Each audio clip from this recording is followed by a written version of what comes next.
नमस्कार साथियों, आप सभी का स्वागत है अपने यूट्यूब चैनल रोजगार क्लासेस 124 में। तो साथियों, कैसे हैं आप? आई होप कि आप सभी स्वस्थ होंगे और आपकी स्टडी भी बहुत ही अच्छी चल रही होगी। तो साथियों, जैसा कि आप सभी को पता है कि आरआरबी ग्रुप डी के जो एग्ज़ाम है वो चल रहे हैं और साथियों एग्ज़ाम में जो करंट अफेयर्स है वो बहुत ही अच्छा रोल प्ले कर रही है, यानी बहुत ही अच्छे लेवल के क्वेश्चन पूछे जा रहे हैं। तो साथियों, उसी को देखते हुए यानी उसी पैटर्न को देखते हुए हम जो मोस्ट इम्पोर्टेंट करंट अफेयर्स के क्वेश्चन हैं उन्हें देख रहे हैं। टेस्ट 1 और टेस्ट 2 वीडियो अपलोड हो चुका है। यदि आपने वो वीडियो नहीं देखा है तो इस वीडियो को देखने के बाद उस वीडियो को भी देख लीजिएगा साथियों। मैं यकीन दिलाता हूं कि इस सीरीज से आपको काफ़ी हेल्प मिलेगी। और साथियों, साथ ही हम टॉपिक वाइज करंट अफेयर्स को इस पीडी के माध्यम से कवर कर रहे हैं। यदि आपने वो वीडियो भी नहीं देखे हैं तो उन्हें भी देख लीजिएगा साथियों, जिससे आपको करंट अफेयर्स को सॉल्व करने में कोई प्रॉब्लम ना हो। और साथियों, इस वीडियो के माध्यम से बात करेंगे टॉप 20 क्वेश्चन की, और आपके कितने क्वेश्चन आप सॉल्व कर पा रहे हैं वो कमेंट करके बताएं। और यह हमारा प्रयास आपको कैसा लगता है तो प्लीज़ लाइक शेयर और सब्सक्राइब करना ना भूलें। तो चलिए साथियों, देर ना करते हुए वीडियो स्टार्ट करते हैं। पहला क्वेश्चन है साथियों, नवंबर 2025 में 30वां संयुक्त राष्ट्र जलवायु परिवर्तन सम्मेलन यानी COP30 कहाँ आयोजित किया गया? तो साथियों, बात कर लेते हैं कॉप कॉप 29 जो हुआ था साथियों वो 2024 में हुआ था। और कहाँ हुआ था? ये हुआ था साथियों बाकू, अजरबैजान में।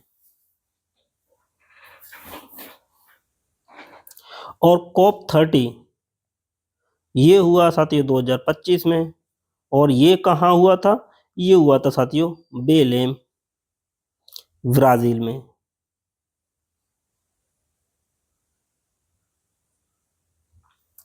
बात करते हैं COP31, ये साथियों हुआ 2026 में। तो ये कहाँ होगा? ये होगा साथियों तुर्की में।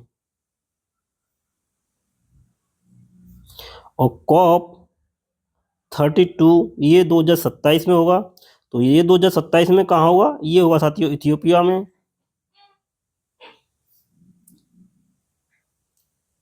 और नेक्स्ट है साथियों COP33, ये 2028 में होगा। तो ये कहाँ होगा? ये होगा साथियों भारत में।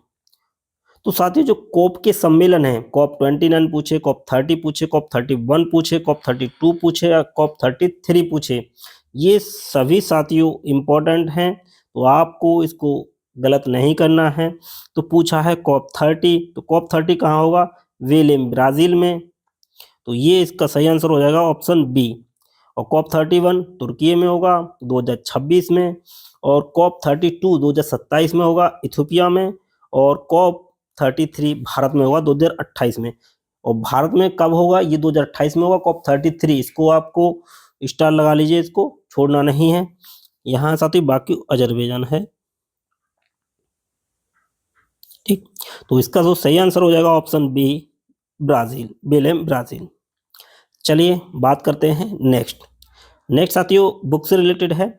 अक्टूबर 2025 में प्रकाशित ready, relevant and resurgent second, shaping a future ready force. तो साथियों, ये एक पुस्तक है। तो आपको इतना अच्छे से याद रखना है कि रेडी, रेलेवेंट एंड रिसर्जेंट जो सेकंड पुस्तक है ये किसके द्वारा लिखी गई? तो ये लिखी गई है साथियों अनिल चौहान, जो जनरल हैं अनिल चौहान, उनके द्वारा लिखी गई है। तो इंपॉर्टेंट है साथियों, ऑप्शन बी इसका सही आंसर हो जाएगा, जनरल अनिल चौहान। चलिए नेक्स्ट क्वेश्चन पे बात करते हैं। नेक्स्ट क्वेश्चन है साथियों, अगस्त 2025 को प्रधानमंत्री नरेंद्र मोदी ने मारुति सुजुकी के पहले बैटरी इलेक्ट्रिक वाहन, बैटरी इलेक्ट्रिक व्हीकल को उद्घाटन किया है। तो इसका नाम क्या है? तो साथियों, ये अगस्त 2025 में पीएम नरेंद्र मोदी ने एक बैटरी इलेक्ट्रिक वाहन, जो पहला मारुति सुजुकी का पहला वाहन है, उसका उद्घाटन किया है। तो इसका नाम क्या है? तो साथियों, पीएम नरेंद्र मोदी ने गुजरात से जो मारुति सुजुकी का पहला वाहन है ई विटारा, उसको हरी झंडी दिखाई थी। तो इसलिए इसका जो सही आंसर हो जाएगा option B, E Vitara. Next देख लेते हैं साथियों। नेक्स्ट है कि नवंबर 2025 से भारतीय मानक ब्यूरो यानी नवंबर 2025 में भारतीय मानक ब्यूरो BIS के महानिदेशक के रूप में किसे नियुक्त किया गया है? तो भारतीय मानक ब्यूरो के जो अध्यक्ष हैं यानी महानिदेशक हैं वो कौन हैं? तो वो हैं साथियों, ऑप्शन बी इसका भी सही आंसर हो जाएगा, संजय गर्ग। संजय गर्ग। साथियों एक एक क्वेश्चन इंपॉर्टेंट है, अच्छे से देखते रहिए और अच्छे से नोट करते रहिए साथियों। नेक्स्ट देखते हैं साथियों, 47वां आसियान शिखर सम्मेलन 2025 यानी 26 से 28 अक्टूबर तक आयोजित हुआ। तो वो कहाँ आयोजित हुआ था साथियों? तो ये आयोजित किया गया था साथियों, ऑप्शन सी इसका सही आंसर है, कुआलालंपुर मलेशिया में। और साथियों 48वां जो होगा आसियान शिखर सम्मेलन वो कहाँ होगा? फिलीपींस में होगा। फिलीपींस जो 48वां होगा। तो 47वां पूछे तो 47वां शायद तो साथियों आयोजित हुआ था, वो हुआ था कुआलालंपुर मलेशिया में आयोजित हुआ था, और 48वां होगा वो होगा फिलीपींस में। चलिए साथियों नेक्स्ट देखते हैं। नेक्स्ट है, ये साथियों इंपॉर्टेंट है कि अगस्त 2025 को प्रधानमंत्री नरेंद्र मोदी ने भारत का अब तक का सबसे लंबा स्वतंत्रता दिवस भाषण दिया है, यानी स्वतंत्रता दिवस पर अब तक का सबसे लंबा भाषण दिया था। तो यही पूछा है यह कितने मिनट का था या यानी कितने समय का था? तो साथियों ये नरेंद्र मोदी ने स्वतंत्रता दिवस के अवसर पर जो भाषण दिया था वो था 130 मिनट। 103 मिनट, यानी अब इसको घंटे में चेंज करेंगे तो ये हो जाएगा 1 घंटा और 43 मिनट। लगभग पौने 2 घंटे का भाषण दिया था। तो जो इसका सही आंसर हो जाएगा वो हो जाएगा ऑप्शन सी, 1 घंटा 43 मिनट, यानी 103 मिनट का इन्होंने सबसे लंबा अब तक का भाषण दिया था। किसने? नरेंद्र मोदी ने स्वतंत्रता दिवस के अवसर पर। चलिए बात करते हैं नेक्स्ट क्वेश्चन की। नेक्स्ट क्वेश्चन है साथियों, भारत अगस्त 2025 में बांग्लादेश से भूमि मार्ग से जूट की आयात पर प्रतिबंध लगा दिया है यानी लगाता है। अब कौन सा बंदरगाह बांग्लादेश से प्रतिबंधित जूटों के उत्पादन के लिए एकमात्र प्रवेश बिंदु है? यानी क्वेश्चन पूछ रहा है कि बांग्लादेश से अगर कोई जूट का जो आयात होता है तो वो केवल एक बंदरगाह से मतलब आयात हो सकता है। तो वही पूछा है कि एकमात्र बिंदु बताइए, यानी कहाँ से आयात हो सकता है। तो साथियों आपको पता है ये जो हल्दिया, पारादीप और कोलकाता ये किधर है? ये है साथियों पूर्व साइड और बांग्लादेश की तरफ ही है। तो आपको लगेगा कि कोलकाता हो सकता है, पारादीप हो सकता है, नहीं साथियों, ये ऑप्शन डी इसका सही आंसर है। जो महाराष्ट्र का नेहाना सेवा बंदरगाह है वहां से एक प्रवेश बिंदु उसी को रखा गया, वहां से जूट का आयात हो सकता है बांग्लादेश का। तो डी इसका सही आंसर है। हल्दिया भी नहीं है, पारादीप भी नहीं है और कोलकाता बंदरगाह भी नहीं है। तो इसका सही आंसर क्या है? नैना सेवा बंदरगाह, महाराष्ट्र। ये कहाँ है? महाराष्ट्र में। चलिए साथियों नेक्स्ट देखते हैं। नेक्स्ट है कि 2025 में खाद्य और शांति के लिए MS स्वामीनाथन पुरस्कार के पहले प्राप्तकर्ता कौन बने हैं? तो साथियों MS स्वामीनाथन जो अवार्ड है खाद्य और शांति के लिए पहली बार दिया गया, तो उसके जो प्राप्तकर्ता हैं वो कौन बने हैं साथियों? तो ये बने हैं साथियों एडेनले, यानी जो नाइजीरिया के प्रोफेसर हैं एडेनले, वो बने हैं पहले प्राप्तकर्ता खाद्य और शांति के लिए। तो इम्पोर्टेंट है साथियों, इसको आप 5 स्टार लगा लीजिए कि 2025 में खाद्य और शांति के लिए MS स्वामीनाथन अवार्ड से किसे नामित किया गया और पहले प्राप्तकर्ता बने? तो ये बने हैं साथियों प्रोफेसर एडेनले। ये कहाँ के हैं? नाइजीरिया के। चलिए बात करते हैं नेक्स्ट क्वेश्चन की। तो नेक्स्ट क्वेश्चन है, अंतर्राष्ट्रीय बाघ दिवस प्रतिवर्ष कब मनाया जाता है? तो अंतर्राष्ट्रीय बाघ दिवस कब मनाया जाता है? तो ये मनाया जाता है साथियों 29 जुलाई को। और 2025 में इसकी थीम क्या थी? तो बड़ी थीम है, हालांकि पूछेगा नहीं लेकिन फिर भी देख लेते हैं। तो ये थीम थी साथियों स्वदेशी, स्वदेशी लोगों और स्थानीय समुदाय को ध्यान में रखते हुए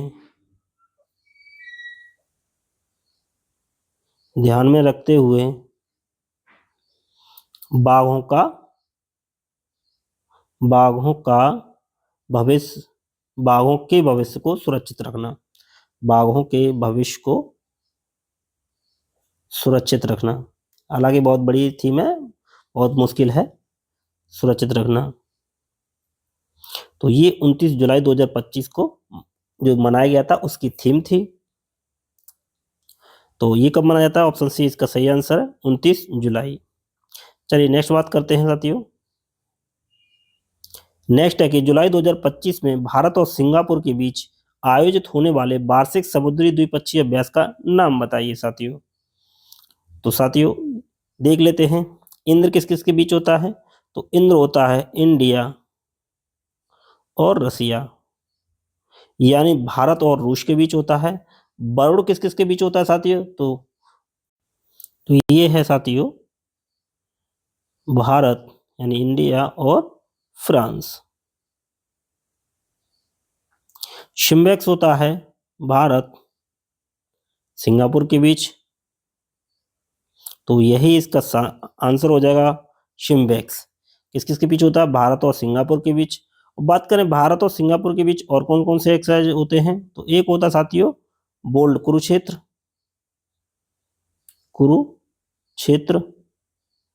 और एक होता है साथियों अग्नि वॉरियर।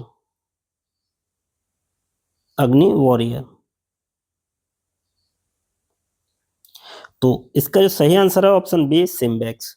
चलिए नेक्स्ट बात करते हैं साथियों। नेक्स्ट साथियों ये इंपोर्टेंट है, इसको भी 5 स्टार लगा लीजिए साथियों, कि जुलाई 2025 में शुभांशु शुक्ला को अंतर्राष्ट्रीय अंतरिक्ष स्टेशन IS ले जाने वाले मिशन का नाम क्या था? तो इसमें पूछा है मिशन का नाम क्या था। तो साथियों ये वापस आए थे, उस कैप्सूल का नाम क्या था? तो पहले देख लेते हैं मिशन। तो ये साथियों इसका सही आंसर है ऑप्शन सी एक्सियोम 4। इस मिशन का नाम क्या था? एक्सियोम 4। तो साथियों जब ये अंतरिक्ष से पृथ्वी पर वापस लौट के आए थे तो उस कैप्सूल का नाम क्या था? तो शुभांशु शुक्ला जिस कैप्सूल से वापस आए थे उस कैप्सूल का नाम क्या था? तो वो था साथियों ड्रैगन कैप्सूल। इंपॉर्टेंट है साथियों। और एक्सियोम 4 से आप याद रख लीजिए कि 4 यात्री गए थे, 4 अंतरिक्ष यात्री, इसमें एक शुभांशु शुक्ला थे। चलिए नेक्स्ट बात करते हैं। हाँ इसको देख लेते हैं साथियों, चंद्रयान 3 कब लॉन्च किया गया था? तो ये किया गया था साथियों 2023 में। और अब जो आएगा चंद्रयान 4 ये कब टारगेट रखा है? तो ये रखा है साथियों 2028, यानी भारत 2028 तक चंद्रयान 4 लॉन्च करेगा। और गगनयान, तो साथियों गगनयान जो टारगेट है वो दिसंबर 2025 है। तो जो इस क्वेश्चन का आंसर हो जाएगा वो हो जाएगा एक्सियोम 4। चलिए नेक्स्ट बात करते हैं। नेक्स्ट साथियों जुलाई 2025 में किस भारतीय धरोहर स्थल को 44वें यूनेस्को विश्व धरोहर स्थल के रूप में अंकित किया गया है? इंपॉर्टेंट है साथियों। तो ये किया गया साथियों 44 में, तो ये है भारत का जो मराठा सैन्य परिदृश्य है उसको शामिल किया गया है 44वें रूप में। और साथियों इसके जो किले हैं, इंपॉर्टेंट है, इसके जो 11 किले हैं वो तो हैं साथियों महाराष्ट्र में, किले महाराष्ट्र में हैं, लेकिन एक किला कहाँ है ये क्वेश्चन पूछा गया है। एक किला है साथियों तमिलनाडु में। ये क्वेश्चन साथियों पूछा जा चुका है कि मराठा सैन्य प्रदेश के जो 11 किले हैं वो हैं कहाँ पे? महाराष्ट्र में, लेकिन एक किला है वो किस राज्य में है? तो वो है साथियों तमिलनाडु में। तो इसका सही आंसर हो जाएगा मराठा सैन्य परिदृश्य। और 43वां कौन बना है? तो 43वां है साथियों जो असम का अहोम है साम्राज्य, उससे रिलेटेड अहोम,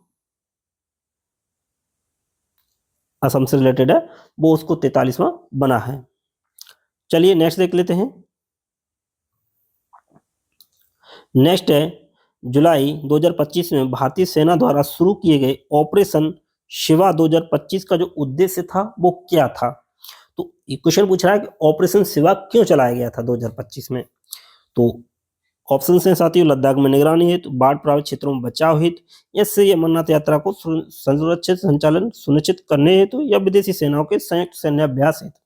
तो साथियों जो ऑपरेशन शिवा था ये चलाया गया था जो श्री अमरनाथ यात्रा का सुरक्षित संचालन सुनिश्चित करने हेतु इसको चलाया गया था। तो सी इसका सही आंसर है साथियों। एक दो ऑपरेशन और देख लेते हैं जो इंपॉर्टेंट हैं। एक है साथियों ऑपरेशन कालनेमी।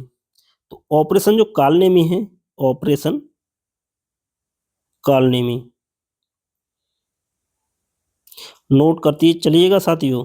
तो ऑपरेशन कालनेमी क्यों चलाया गया था? तो ये जो उत्तराखंड की सरकार है, उत्तराखंड की सरकार के द्वारा चलाया गया था। क्यों चलाया गया था?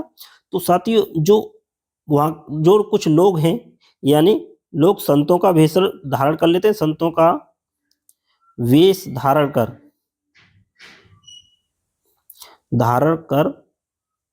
लोगों को जो लूटते हैं, यानी लोगों को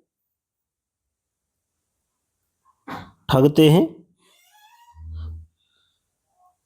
उन्हें रोकने के लिए इसको चलाया गया था ऑपरेशन कालनेमी, उन्हें रोकने हेतु। तो ऑपरेशन कालनेमी क्यों चलाया गया था? उत्तराखंड सरकार के द्वारा चलाया गया था, जो संतों का वेश धारण कर वहां के लोगों को, जो यात्रा करने आते हैं वहां के लोगों को ठगते हैं, उनके रोकने के लिए। नेक्स्ट साथियों ऑपरेशन इंद्रावती। ऑपरेशन इंद्रावती क्यों चलाया गया था? तो साथियों जो हैती में जो भारतीय फंसे थे, हैती में फंसे भारतीयों को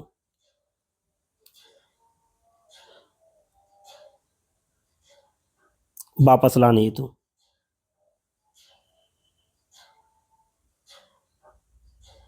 ये चलाया गया था ऑपरेशन इंद्रावती। और एक और ऑपरेशन देख लेते हैं साथियों, फिर नेक्स्ट क्वेश्चन पे बात करेंगे।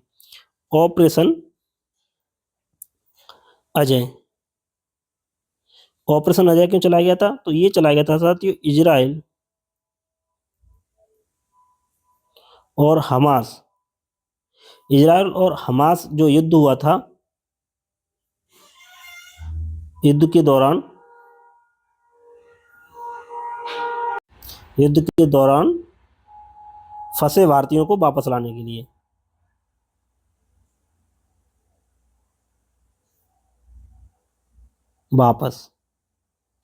तो इंद्रावती चलाया गया था हैती में जो भारतीय फंसे थे उनको वापस लाने के लिए, लेकिन ऑपरेशन अजय चलाया गया था इजराइल और हमास युद्ध के दौरान जो भारतीय फंसे थे उनको वापस लाने के लिए।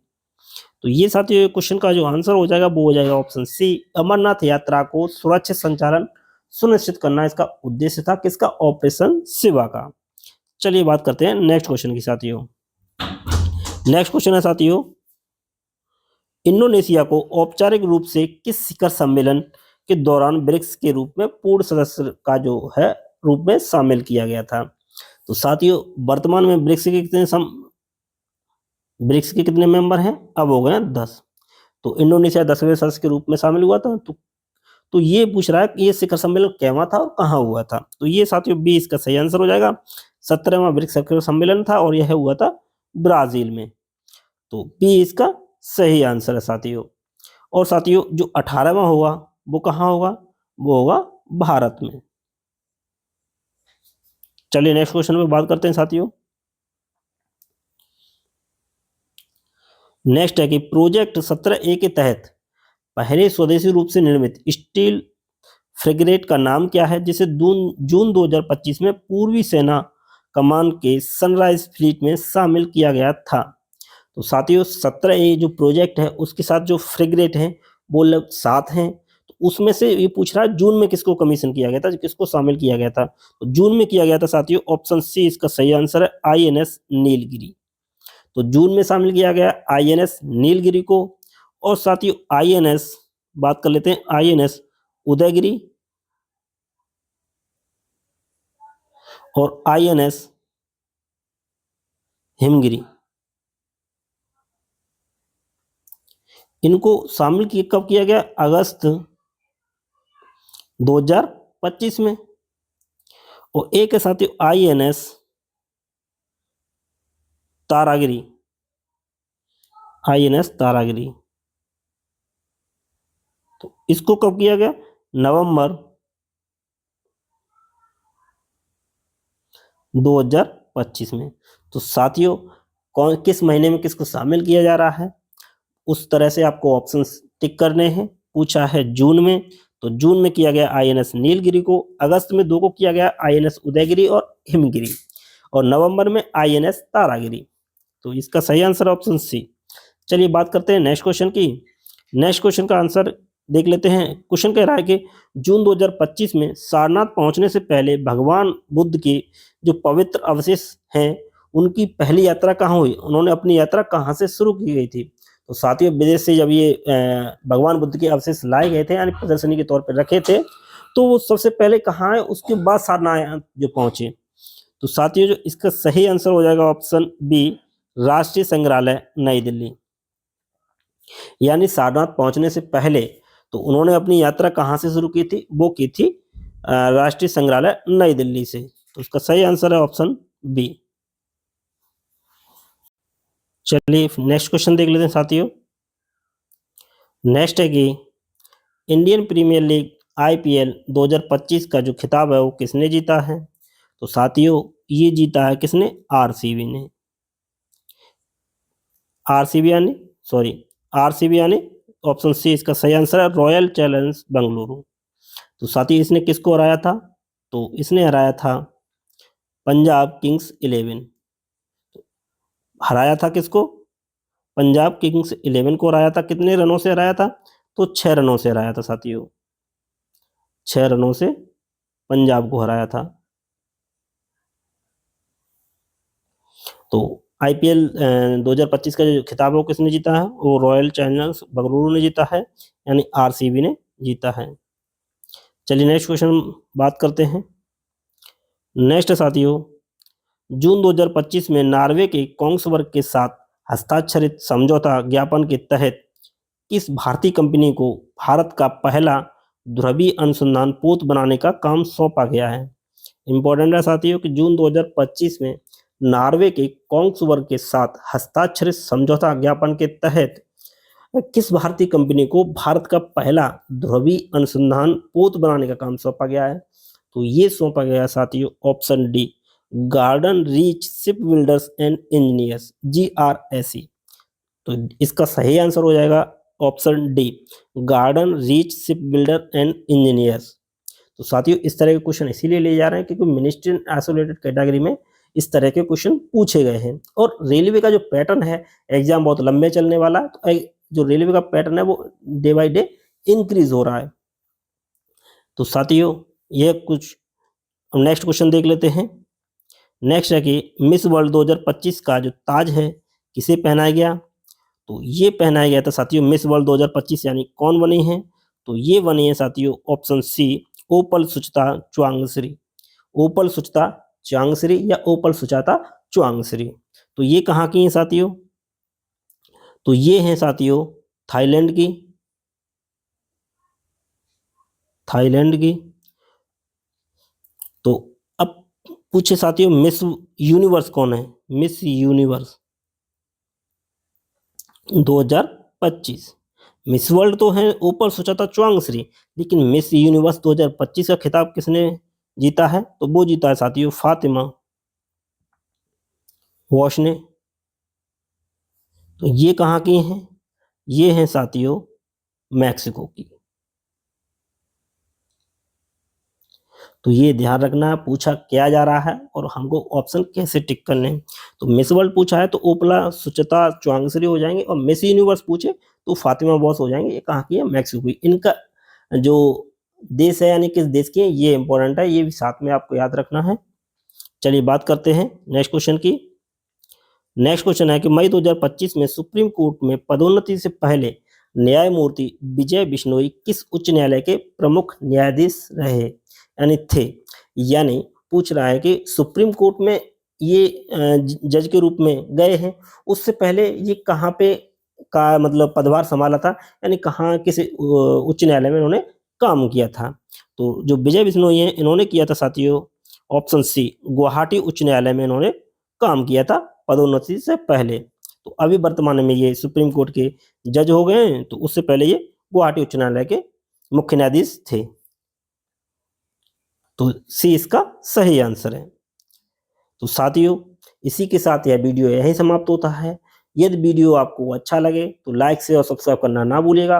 और सबसे इम्पोर्टेंट साथियों, आपका स्कोर 20 क्वेश्चन में से कितना है, यानी 20 में से कितने आपके क्वेश्चन बन रहे हैं वो कमेंट में जरूर बताएं। तो आप इससे पेपर से खुद को एनालिसिस करें और कितना आपको इम्प्रूवमेंट करना है वो आप उस वीडियो के माध्यम से और टॉपिक वाइज करंट अफेयर से कवर करें। तो साथियों, इसी के साथ यह वीडियो यहीं समाप्त करते हैं। Thanks for watching.